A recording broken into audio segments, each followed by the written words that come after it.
All right, well, thank you guys once again for coming and joining us here at E3 Robotics.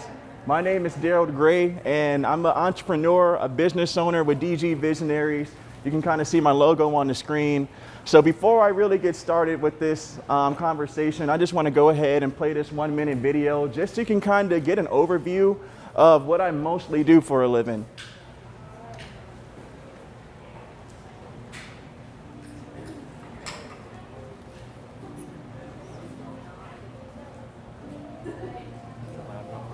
Mm-hmm.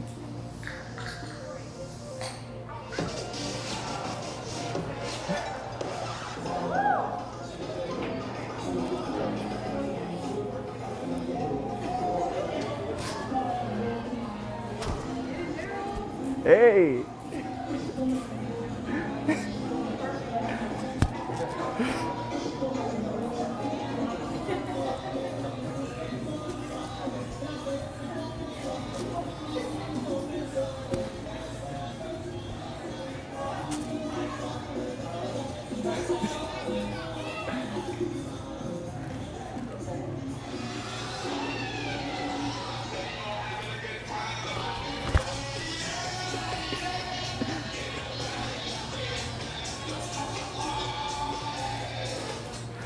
So that's fundamentally what I do. If I can sum up what I do, it's turning visions into reality through sight and sound. That's just the slogan of my business. That's my tagline. That's really how I live my life. And honestly, the only reason that I'm able to do that is by being bold and innovative. So great job, YP Council, on putting this event together and giving me the opportunity to talk a little bit about myself and my business. And so what I was going to do originally was just get everybody up and get a Soul Train line going and, see if everyone can bust out a little dance move. But everyone's eating.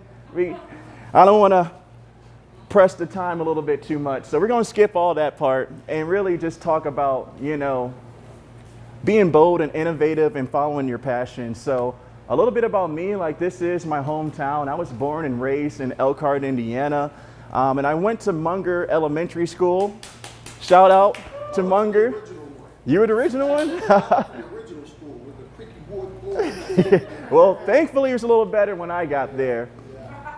And the reason that I bring up that school is because I always just had a creative mind, and I was always just a kid who was daydreaming and making comic books and writing out plays and different little skits that the teachers actually encouraged me to do. They gave me the opportunity to write a screenplay and act it out in front of like other elementary school students alongside our class. And in addition to that, I used to make comic books. It was called The Adventures of Crazy Legs and the Super Duper Heroes. And I would sell those comic books for 5 cents a pop. And I was thankful that my teacher at the time at Munger, Mr. Scott Swanson, he actually printed out different copies of that for me and allowed me to distribute that to the class. And what I'm really saying is those teachers really encouraged me to just follow my dreams, follow my passions, regardless of what it is. Because I believe intuitively as a child growing up, like you kind of know what you're drawn to, what your inclinations are. Some kids, like the kids here at E3, maybe they were just, playing with Legos growing up, taking things apart, putting them back together. I mentioned I was the one who was making comic books and plays, but I believe that, we do have these passions, things that we're committed to, that we're passionate about, that drives us, and being able to be encouraged to follow that, being able to have someone who you look up to, a teacher or a parent, say, hey, keep doing what you're doing. I think that you really can make something out of that. That makes a world of a difference. I've talked to people where, growing up, they were interested in the arts or they were interested in the STEM fields, but maybe they lost that encouragement along the way. Someone told them, hey, maybe you should do this. Hey, I don't think this is a really good fit for you. And maybe that person talking has no idea, but little conversations like that can really just change the career path of the person that they're talking to, of that young and still mind that's still being molded and still being influenced. And I was just blessed to be able to say, that my mentors, the people that I looked up to as a child, encouraged me to, hey, like if you're making comic books, make comic books. If you're making these plays, make plays. And so I really found a passion for video production because growing up, my dad used to bring out the cameras during the most important times of our family's lives. So during Thanksgiving, the camera was coming out. During Christmas, the camera was coming out. And this was one of those, VHS cameras. You gotta get the tape and then you gotta put it inside the VHS player. And it was a hassle. You can't just like send a link and watch the video. You actually have to do it physically. But that really stood out to me because growing up, I associated a camera and videography and photography with good times, good memories. And so I was like, oh, I want a camera. I was always begging my parents, can I get a camera for Christmas? This is like when I was 9, 10 years old. And they eventually get me a camera. And when I get that, I just start, recording my brothers and sisters, playing around, doing different random stuff around the house. And I was kind of like, all right, this is boring. No one wants to sit and watch you guys play on the slide for 15, 20 minutes straight. Let's make this a little more interesting. Let's get some views. So this is during the golden age of YouTube around 08 and 09. And so we started making YouTube videos and YouTube skits called The Adventures of Carl and Sandy. And so I did these with my brothers and I loved it. And that's where I really fell in love with video production. I was like, okay, I can make videos for a living. I want to be the next Steven Spielberg. I want to be the next, F. Gary Gray, and just direct films and videos. And I think this is what my life's calling is going to be. And so that stuck with me. Once I got into 7th grade in high school, went to Pierre Moran, and then I went to Elkhart Central High School. I started to become the go-to guy for video class projects. They would have a government project. Hey, Derald, can you shoot the video for me? Like, I need a class project. We want to put together a rap song for our class presentation. Can you record this for us? I'm like, yeah, I got you. So I started doing these class projects. And then eventually, I started getting actually paid to do music videos for different peers and my friends from school. They would make these songs and say, hey, I'll give you $20, $50, $100. Can you shoot the music video? We want some visuals for this. I know you got a camera. I know this is your thing. Can you do it? I'm like, absolutely, I can do that.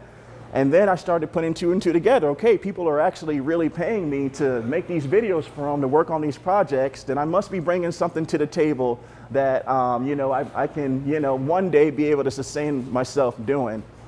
And so I make these music videos, and eventually I start to learn that some people don't value my work as much as I value the work.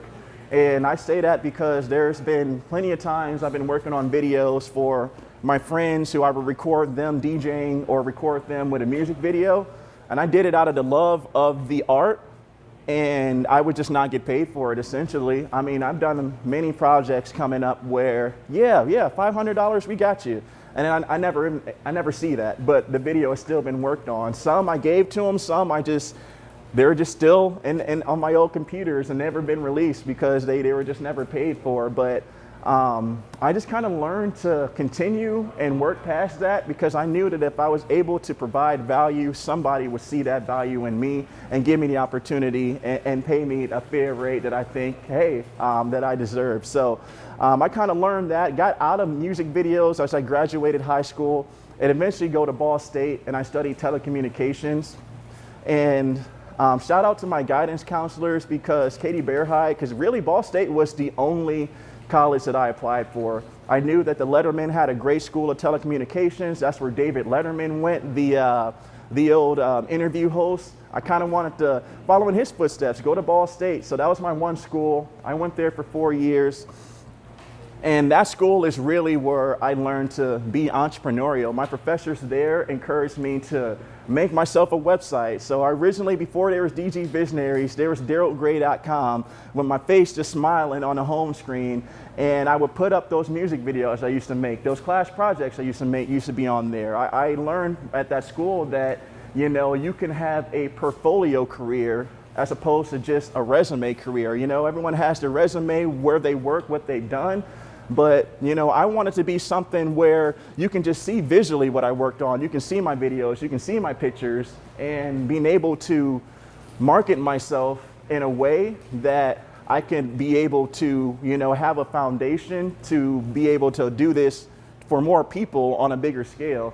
and also be more professional about it. I mean, it's one thing you have no website but a camera, it's like whatever, but when you have a website, you got good reviews on there, you have people who are giving you great word of mouth, and that stuff really adds up, and it allows you to take on work that actually aligns with your passions. And so at Ball State is also where before that I was strictly video, and then I kind of learned to DJ because in my fraternity I was a Sigma Nu, and to be honest, I was in a fraternity, I was one of the few black people in that fraternity, and it was just like when they would play music at parties, I'm like, you guys just don't got it. You guys don't have what it takes to keep people here.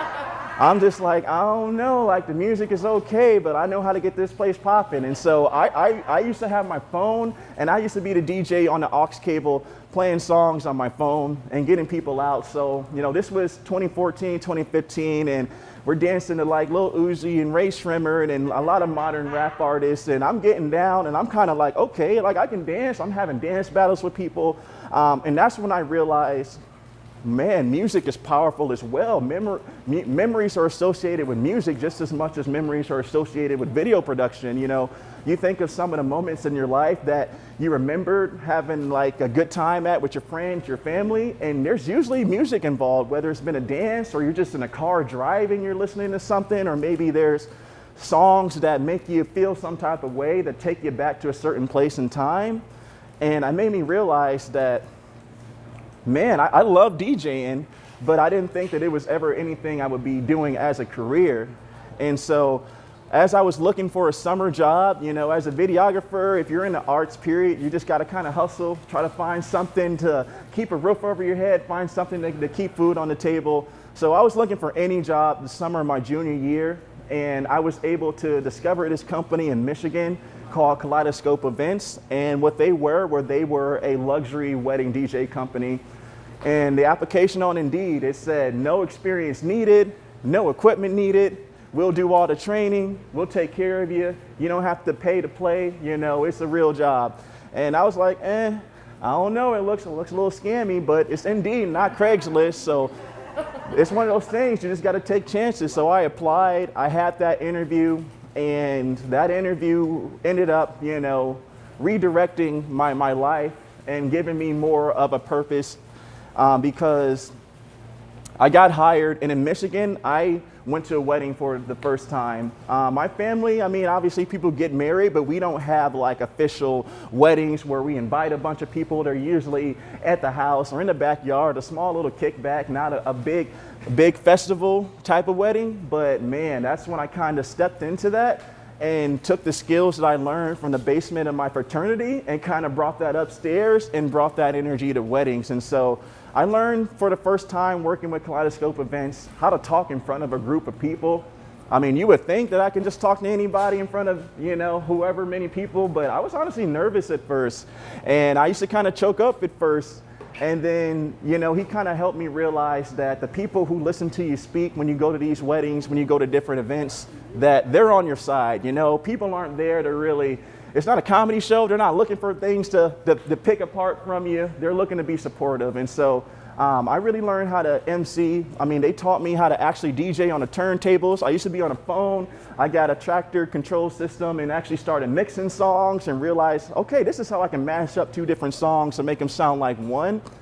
And I was able to take the skills that I had as far as video production, organizing, you know, being really careful about your shots and how you offer your services, and kind of mix that in with DJing and kind of, you know, reading a dance floor, reading a crowd, and being able to pick apart songs that are going to keep people out there dancing for as long as possible. And so I had a great time. I worked with Kaleidoscope Events, honestly, for only a year. And what had happened was working with the CEO, John, he was a great guy. Like, he taught me how to listen to entrepreneurial podcasts. You know, I started listening to How I Built This. I started reading books, started reading, you know, different things. And he kind of told me that, I mean, this guy was a DJ, but he seriously told me that he usually only listens to music when he goes to work. Like, he's usually listening to audiobooks or listening to podcasts because, you know, music is music, but you always want to be constantly learning, spending each of your moments valuably and trying to get the most out of your life. You know, he knew how to DJ, so there's no need to listen to music all the time. And so I took that mindset to heart, and I wanted to make myself a better person every day. You know, what videos can I watch to learn how to DJ better? What audiobooks can I listen to learn how to do videos better, and those kind of things. And basically, John, he sold the business in 2018.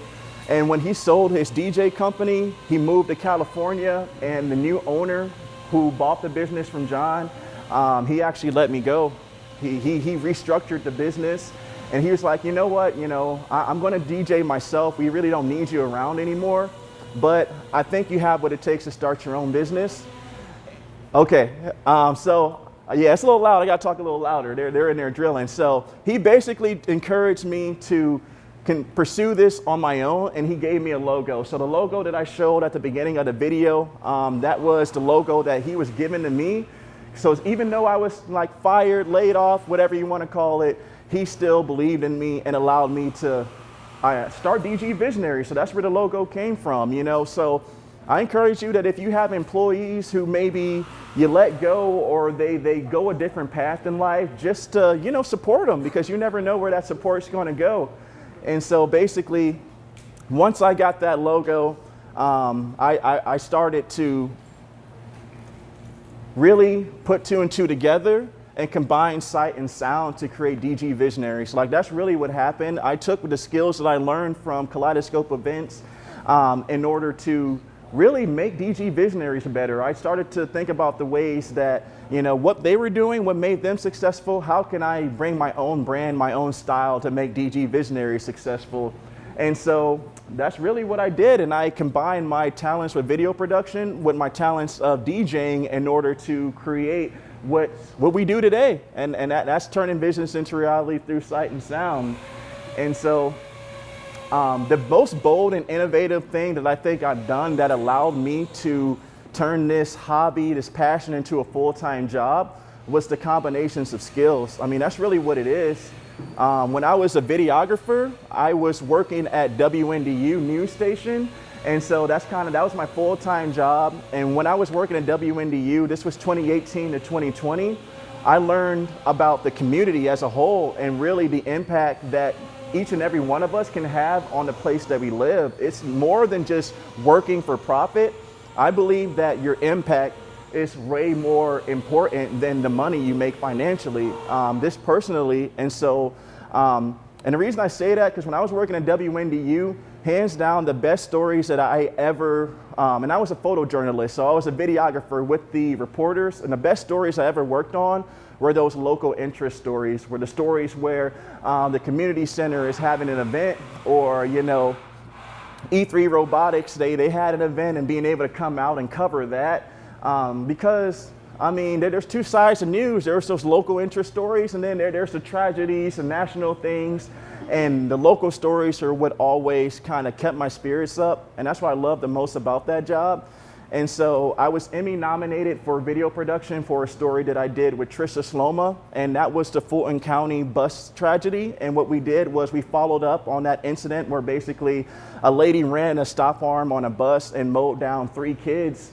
It was heartbreaking, and so I was able to interview the parents, not only the father and the mother, but also the siblings of the kids who were killed, and just kind of turn that tragedy into something positive. We got legislation changed for bus dropout zones and pickup zones, and that really made me realize that, hey, like, your career, what you do, what you're passionate about can really make a difference in the local community.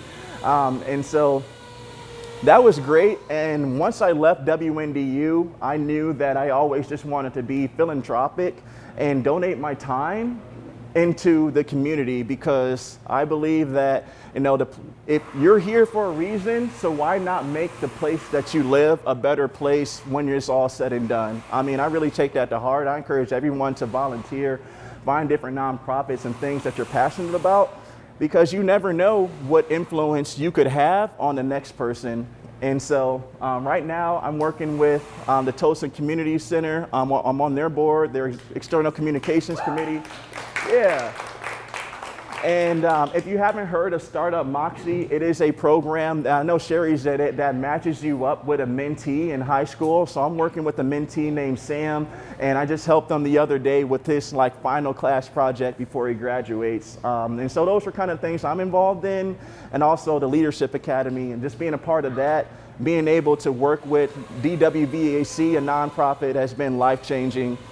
And so basically, I left WNDU because, to be honest, I knew I was worth more than what I was getting paid at the end of the day. This was kind of the same situation that I had when I was coming up. I knew my video quality was worth more than what they were paying for music videos. I knew that my video quality and editing was worth more than I was getting paid at the news station. And as I was working during my final months at WNDU, I started to DJ my own weddings under my own name, DG Visionaries. And so slowly but surely, I started doing bridal shows and putting myself in front of couples and their families and saying, hey, my name is Derald Gray. I'm a local DJ. I do video production. I can offer these services for your wedding. And this was during 2020. And so I believe that the biggest opportunities to start your business, to really elevate yourself as a person, come from the most tragic moments. I mean, so 2020, in hindsight, you know, I had no idea COVID was going to be a thing. I'm in the wedding industry, and of course, everything just kind of stalled, like crashed. But I was blessed that I started in 2020 because I didn't have any weddings booked the years prior that I had to really cancel out. So everyone that I was able to book in 2020 actually went through with their wedding. I had to reschedule a couple, but we still managed to make those events happen. And couples were able to trust me just because I put myself in front of them at different bridal shows. And one of the things, I got to shout out to Momentum because they're in the building. In 2020 as well, I also started working with them for a little bit. And that really just also helped me take that next step as far as being an entrepreneur. I kind of learned how to work with the team because DG Visionaries is more than just myself. It's DG, but it's also the visionaries. And the visionaries are the DJs and contractors, videographers that I bring on to the team in order to help me take on more weddings and more videos than I can do on my own. And Momentum also kind of taught me about online and SEO and targeting people in different demographics via social media.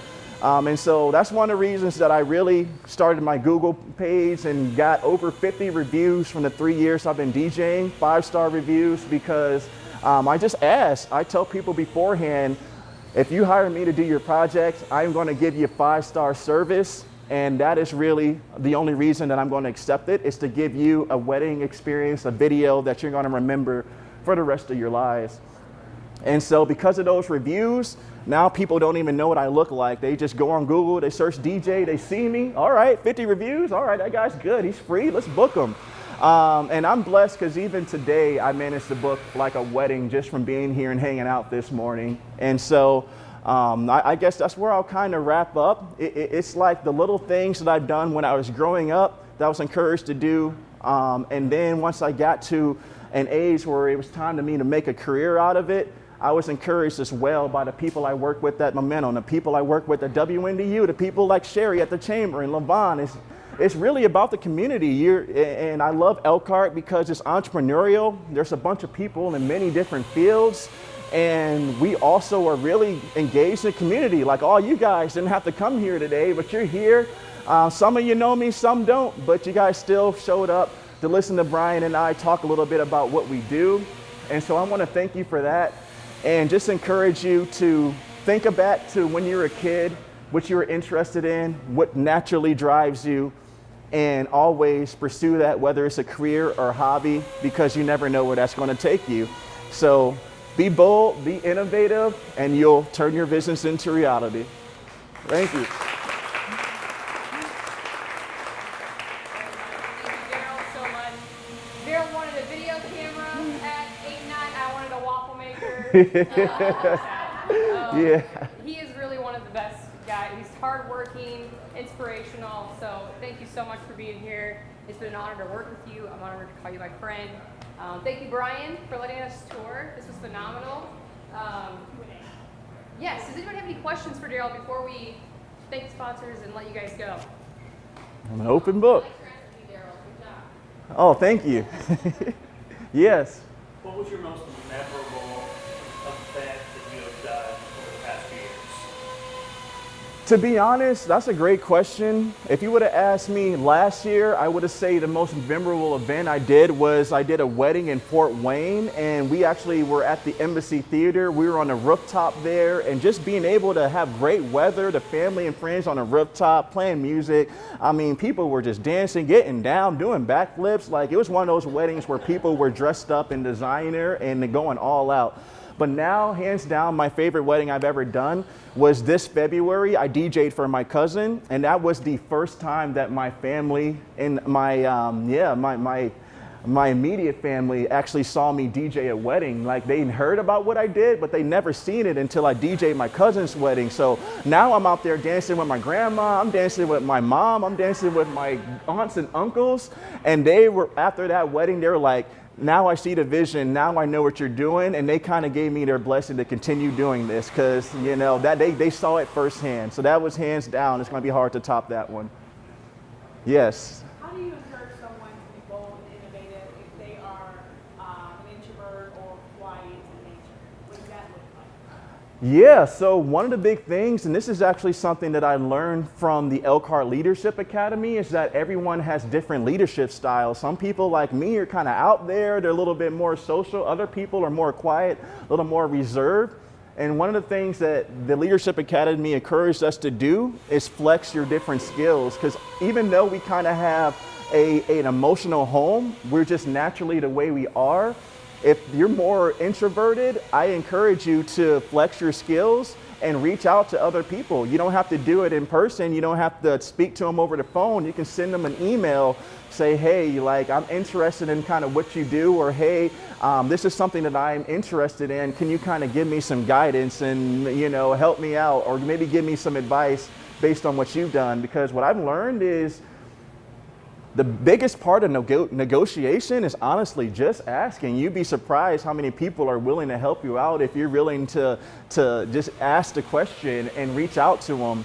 And so if you are more reserved, I definitely encourage you. Obviously, you're probably not going to be a DJ, but you can find work that aligns with what you want to do and grow yourself as a person so that you develop those skills, because it really are the most engaging people, the most out there people that make big differences. So I encourage you to kind of get outside your box, read some books that might help you build skills you don't have, and you can learn a lot. That was one of the things I was going to say. You guys might not believe it, but I was that introvert a long time ago. But for me, it was understanding what my shortcomings were and where I wanted to go, and find courses, people to get me to where I needed to be. And one of the ones I did in high school was I took the day public speaking. Were the two things that scared me to death. I joined the debate team. I took public speaking courses, and that helped me tremendously.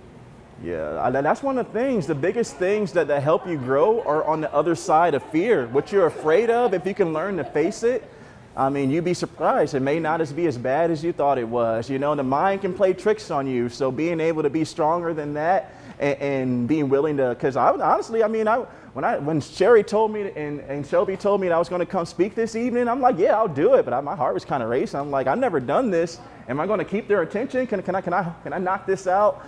And, you know, it just kind of happens. There you go. I appreciate it. And so, yeah, it's really just facing your fears. You'd be surprised on what's on the other side of that.